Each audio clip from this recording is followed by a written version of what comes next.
Welcome to Sacrilegious Discourse. For this is what the Sovereign Lord says. Why do you need prophets to tell people who you are and what you want? If you can justify everything that the God of the Bible has done, then you can justify any of your behavior. A lot of this mentality is trickling into what is now mainstream right-wing Christianity. I am capable of empathy greater than this God of the Bible. This is a Bible that they tell kids. This is the good Lord. This is the good book. He is fantasizing about murder, mass murder. Head over to sacrilegiousdiscourse.com right now to find out how to leave us a review or support us on Patreon.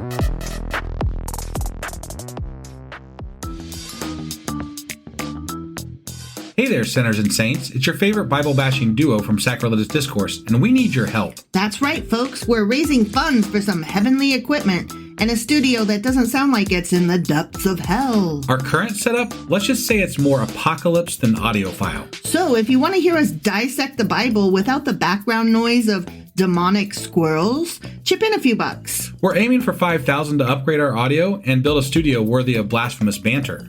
Donate today and help us spread the good word of atheism. You can find a link right on our homepage, sacrilegiousdiscourse.com. Every dollar counts. Even if it's from your collection plate.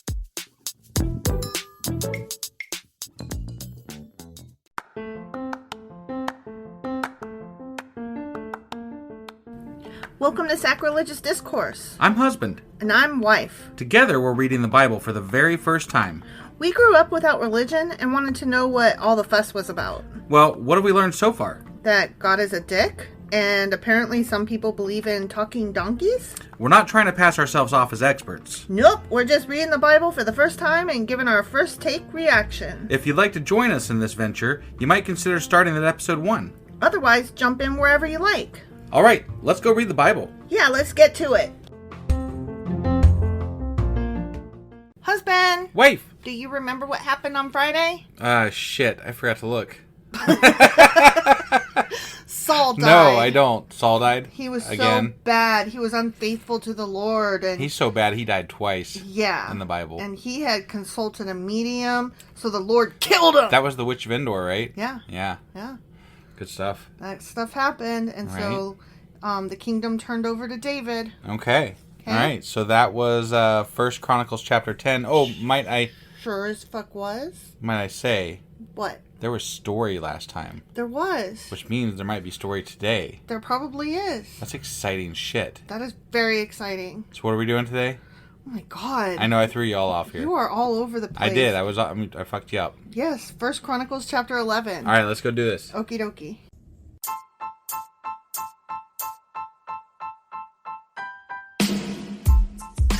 Hey, wife. Yes, husband. Did you know that we are now on Patreon? Yes, because you told me, but also, no, tell me more. So we're on Patreon now. Are we? We are, and our supporters can go there and support us, and we have multiple levels all the way up to You Killed God. That sounds really drastic and escalated quickly-ish. Well, no, there's multiple levels before there, so it escalates on a sliding scale of, cheap to not cheap. Oh. But, we can definitely use any amount, so, any support is always appreciated. So, what exactly is Patreon? It's a place where you can show your support for our podcast. And just our podcast? Any podcast or any performer. But, we're the ones that, you're listening to right now. So maybe you should, support us. That'd be awesome. That would be awesome. But we love you anyway. So all you got to do is go to Patreon, look up Sacrilegious Discourse. It's actually patreon.com/Sacrilegious Discourse is our actual main page there. So head on over and send us some love. Yeah. Okay, 1 Chronicles chapter 11. Okay. Then, kind of like when we used to say, not now. The next day. When? Then, all Israel gathered before David at Hebron and told him, "We are your own flesh and blood. In the past, even when Saul was king, you were the one who really led the forces of Israel. Yeah, we liked you best. Mm-hmm. You were special. Didn't he slay his thousands? Tens of thousands. Tens of thousands? Saul's killed his thousands, and David killed his tens of thousands. Okay. Yeah. And the Lord your God told you, you will be the shepherd of my people Israel. You will be the leader of my people Israel. He sure did. So there at Hebron, David made a covenant before the Lord with good old covenants. all the elders of Israel. Can you stop? Oh my God. We've already heard this story. I'm like, And they anointed him king of Israel, just as the Lord had promised through Samuel. they sure the fuck did. They sure the fuck did. Okay. Yep. Then David and all Israel. When? Then David and all Israel went to Jerusalem, or Jebus as it used to be called. Wait, what? It says that in Went parentheses. to Jebus. Jebus. Jebus. Hey, Jerusalem used to be Jebus? It's according to the Bible, Huh. where the Jebusites. I sure the fuck did. It was Jebus. Yeah. Where the Thank Jebusites. Jebus. Sorry, I'm sorry. You need to stop. I'm in rare form tonight. Yeah. Where the Jebusites, the original inhabitants of the land, were living. The original inhabitants of the land. Well. The people of Jebus taunted David, saying, "You'll never get in here." Those damn people of Jebus. But David captured the fortress of Zion, which is now called the city of David. David had said to his troops... Because it wasn't that before David... I mean, David had to capture it before it was... I thought he built it. You know what? I think you're right. He literally built the city of David. Well, but was it because they raised the previous city and then they built one on top of it? Oh, well, that's not what it said. It said he built a fucking city and named it after himself. Maybe. Yeah, I don't know. I'll have to... but I think you're... Maybe... I don't know. That might be one of those contradiction-y things. It might be. It might be. I thought he built that city himself. We'll find out at some point. So anyway, it's now called the city of David. Yeah, not Jebus. No. David had said to his troops, "Whoever is first to attack the Jebusites will become the commander of my armies." Yeah. Okay. Mm-hmm. And Joab, the son of David's sister Zeruiah... Watch out for that Joab guy. ...was first to attack, so he became the commander of David's armies. Mm-hmm. David made the fortress his home, and that is why it's called the City of David. That's why. No, it's because he fucking built it is why it's called the City of David. I'm really upset about this. Yeah. He extended the city from the supporting terraces to the surrounding area. I do remember they said that.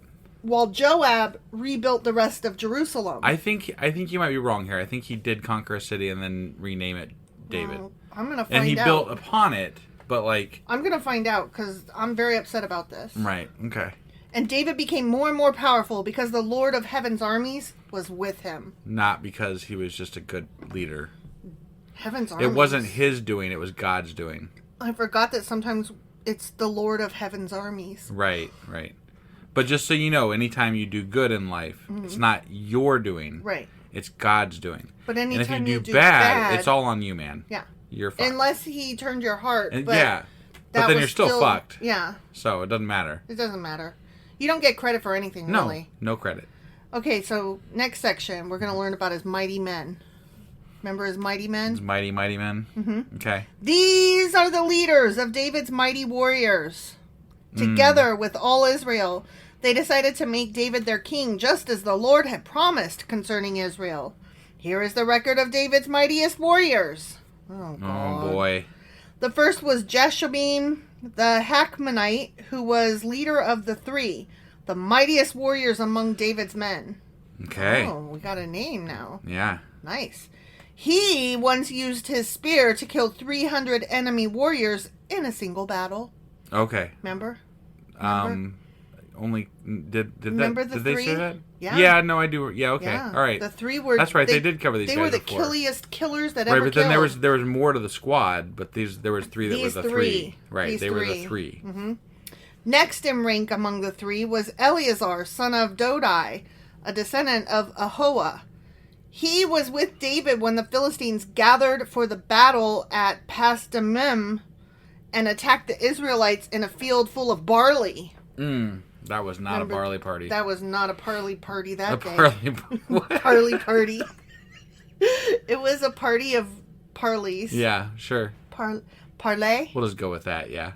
The Israelite army fled, but Eleazar and David held their ground in the middle of the field and beat back the Philistines. All by themselves, you know? That's the way that goes. You just kill an entire army with two people. So the Lord saved them by giving them a great victory. Yeah.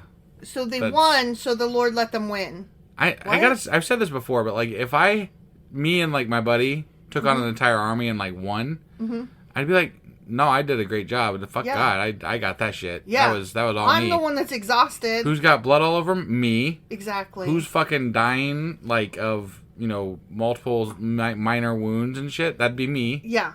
Yeah. God didn't get dirty down here. He wasn't down here with me. Once, when David was at the rock near the cave of Adullam, the Philistine army was camped in the valley of Rephaim.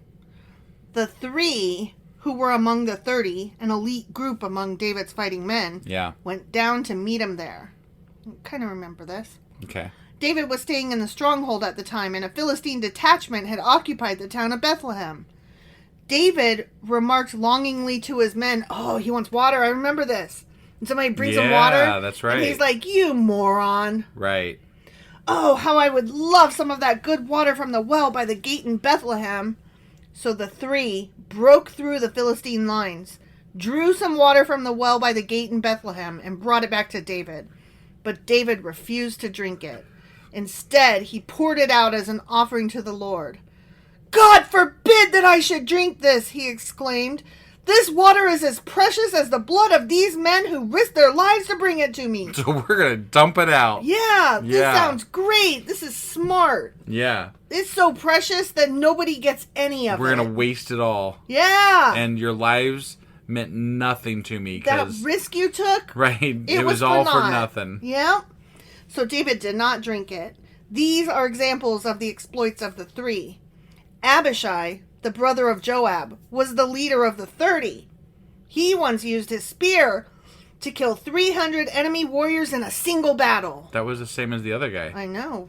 Why didn't he get to be a 3? I don't know, but why is it always like 300 though? Because 300 is big and big good. Number. Yeah. That's a big number. 300. Yeah, that sounds good.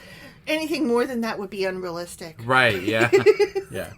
It was by such feats that he became as famous as the 3. Also, who was counting? Did you even hear what I just said? Yeah, he became as famous as the 3. Yeah. But who was counting? He was. So we're supposed to just trust his counting? Yeah, because people never lie. But like you're sitting there and like people are coming at you with swords and spears and shit, going, and you're like 1, 2, 3, 4. No, fuck that. Yeah. That didn't happen. That's exactly what happened. And we're supposed to but that also means he was boasting about what he did too, because nobody else was counting for him. Unless they went afterwards and counted all the bodies. What, did his spear mark leave a fucking specific mark that others wouldn't show? Maybe. You're supposed to remember every face that you killed with 300 people dead? Maybe. Or more? You don't know. Abishai was the most famous of the 30. He was as famous as the 3. Okay, yeah. And was their commander, though he was not one of the 3. Why? Didn't say. Because I don't understand. Like, he's as good as them. He killed 300 people with his spear. Just like the leader of That's the 3. That's what I said. Why isn't he one of the 3? Right. It doesn't... Maybe it should have been the 4. Right. But they needed a leader for the 30. Yeah. So he's like, I'll skip being in the 3, and I'll go be part of the 30. Yeah. And I'll take on this. Yeah. He's like, I will step down so that there could be 3, because 3 is better than 4. It's a nice number. But with the caveat that I get to lead the 30. Right. And maybe he only actually killed 200 people, but he's like, in the book, though, you got to write 300, though. Yeah. Okay? Yeah. I'll do this, but, since I don't get to be part of the 3 or 4 or whatever. Yeah.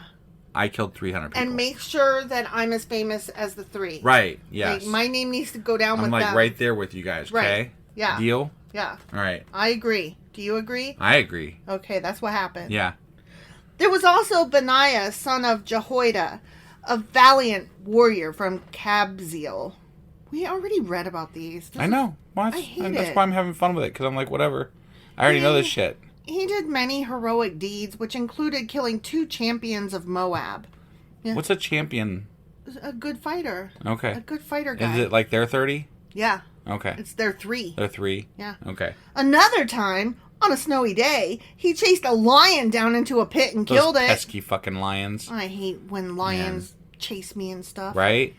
But it's sad that he chased it into a pit and killed it. Right. Like, leave the Why lion did you? alone. Yeah, why were you chasing around a fucking lion? Once, armed only with a club, he killed an Egyptian warrior who was 7 feet tall. Jeez. And who was armed with a spear as thick as a weaver's beam. Remember the weaver's beam? The weavers, yeah, we had to look that up. Yeah. Yeah. I remember. Benaiah wrenched the spear from the Egyptian's hand and killed him with it. Oh, man. I forgot about that. Yep. I remember it now, though. Right. Deeds like these made Benaiah as famous as the 3 mightiest Oh my gosh, warriors. here's another famous person. But he was not quite as good enough to be the leader of the 30. Yeah. He's like, I wish I could be a 3. But he's close. He's right up there. He was It was going to be 5, then they were like, well, we can't have 5. We got to have 3. Yeah. So you guys got to go do some other things. Yeah. And And you're still going to get a mention, man. You're getting a shout out. but you are not as But you're good not as part of the 3. yeah. And you're not as good as the one who's going to lead the 30. Right. But you're not just like in the mix with the 30. Right. You get your own mention, man. Yeah, you're special good. 30. You're special. He was more honored than the other members of the 30, though he was not one of the 3. Mm-hmm. And David made him captain of his bodyguard. Oh, See? okay. That's what happened. Right. Yep. David's mighty warriors also included, oh, Jesus. Here we go. Ready? Yep. Asahel, Joab's brother, Elhanan, son of Dodo from Bethlehem, Shema from Herod, Helez from Pelon, Ira, son of Ikish from Tekoa, Abizar from Anathoth, Sibbecai from Husha, Zalman from Ahoa, Maharai from Netopha, Helid, son of Bana from Notiphah, Ithai, son of Rabbi from Gibeah in the land of Benjamin, Benaiah from Pirathon, Hurai from near Nahal Gosh, not Near from Nahal there, Gosh. just from near there. Near. Okay. Abai Albon from Aruba, Jamaica. Come on, I want to take you. Asmaveth from Bahiram, Eliabah from Shalban, the sons of Joshin from Gizon, Yeah, those guys. Jonathan, son of Shaggy from Harar. Son of Shaggy. Sure as fuck I is. love it. Yep. Ahiam, son of Sharar from Harar. Yeah. Eliphaz, son of Ur. Hephir from Makirah. Ahiah from Pelon. Hezro from Carmel. Parai, son of Ezbai. Joel, the brother of Nathan. Mibhar, son of Hagri. Zelek from Ammon. Oh my God. Naharai from Beeroth, the armor bearer of Joab, son of Zariah. Ira from Jatir. Gareb from Jatir. Uriah the Hittite. Sorry. It's alright. Zabad, son of Ali. Adina, son of Shiza. The Reubenite leader who had 30 men with him. Hanan, son of Makah. Joshaphat from Mithna. Uzziah from Ashtaroth. Good God. Shema and Jeel, the sons of Hatham from Ur. Jadeel, son of Shimri. Joah, his brother from Tiz. Alil from Mahava. Jerubai and Joshaviah, the sons of Elnam. Ithma from Moab. Elil and Obed. And Giselle from Zoba. The end. Basically, the list of people that they don't really give a fuck about. Here, we're going to list them off, but they're the ones that aren't that important. Yeah. You could have said there was the 3, and then there was the leader of the 30, and then there was the one who wasn't quite as good as the leader of the 30. Right. So he became the bodyguard, and then there was the other 20 some odd. Yeah, who came from various places in the land. Yeah. You know?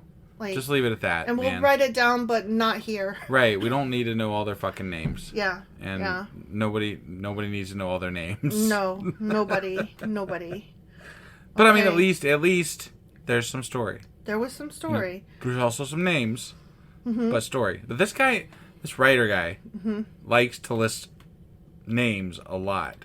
Well, that's why he's called a chronicler. Yeah. I'm not all about chronicling names. I'm like, we already chronicled this shit. Right? So why do we got to chronicle it again? Well, I feel like you're over chronicling. He's a historian, and he didn't know that what he was writing was going to be paired up in the same book eventually with the other stuff. I feel like they've had like 3,000-4,000 years to like edit this shit out. I agree. I'm just saying, like, this could have been totally so agree. much better, you know? Yeah. And they used to rewrite the Bible all the time back then. Why can't Yeah. we just rewrite it? Well, hell, they still rewrite it. Yeah. There's all kinds of fucking versions of the Bible out there. Mm-hmm. And this new translations. Why can't we just edit some of this bullshit out? I would edit some of this bullshit right? out. Mm-hmm. And we're planning on it. Yeah. Like, as soon as you ever get started on it. Hey, fuck off. Just in case we haven't mentioned it before, I think we probably did. But we're planning on writing a sacrilegious Bible. Sacrilegious Discourse Bible. Yeah. It's not a sacrilegious Bible. It's the Bible as written by Sacrilegious Discourse. Right. Wife and husband. We're going to have fun with it. Mm-hmm. And we're going to release it book by book. Yeah. So. And there'll be F-bombs. Someday we're going to have a self-pub, Bible-y thing out there. A Bible-y thing. Bible-y thing. Oh my God, that's probably what we're going to call it too. Sacrilegious Discourses Bible-y thing. Yeah, I like that. Yeah. I like that. I think it should, instead of saying Bible, it should say Bible-y thing. Yeah. Yeah, definitely. Cool. All right, guys. That was 1 Chronicles chapter 11, and tomorrow we will be back with 1 Chronicles chapter 12. We'll see you guys then. Bye.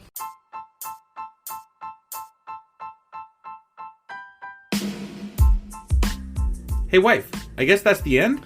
But husband, that's just sad. It doesn't have to be. We are on lots of social media platforms like Twitter. Our handle there is sacrilegious_D. For D's nuts. Oh my God. Stop doing that. Anyway, we're also on Facebook, Instagram, and Pinterest. There's a link to all of our social media sites at our website. Ooh, we have a website? Yeah, it's sacrilegiousdiscourse.com, where you can also find a link to our merch shop. We have a merch shop? Yep, we have podcast-themed clothing, mugs, notebooks, and more, as well as an atheist and science-themed products. Wow, our fans should really go check that out right now. Definitely. They can get in touch with us by sending an email to sacrilegiousdiscourse@gmail.com. But before they do that, we could really use some help. Oh yeah? With what? Well, it's not free running the podcast, and we need some financial support in order to get better equipment, which will free up time so we can concentrate on our podcast and our fans. Okay, so what should they do? Head over to patreon.com/sacrilegious discourse and sign up as a contributor on our podcast. Supporters there receive additional bi-weekly episodes that we record just for our Patreon members for as little as $2 a month. Also, we'd really appreciate it if you would like and subscribe on whatever platform you're using. And Apple Podcast reviews help us out tremendously. Like and subscribe. Leave an Apple review. Join us on Twitter. Support us on Patreon. That's a lot of instructions. Don't forget to say thanks. Thanks. Okay, bye.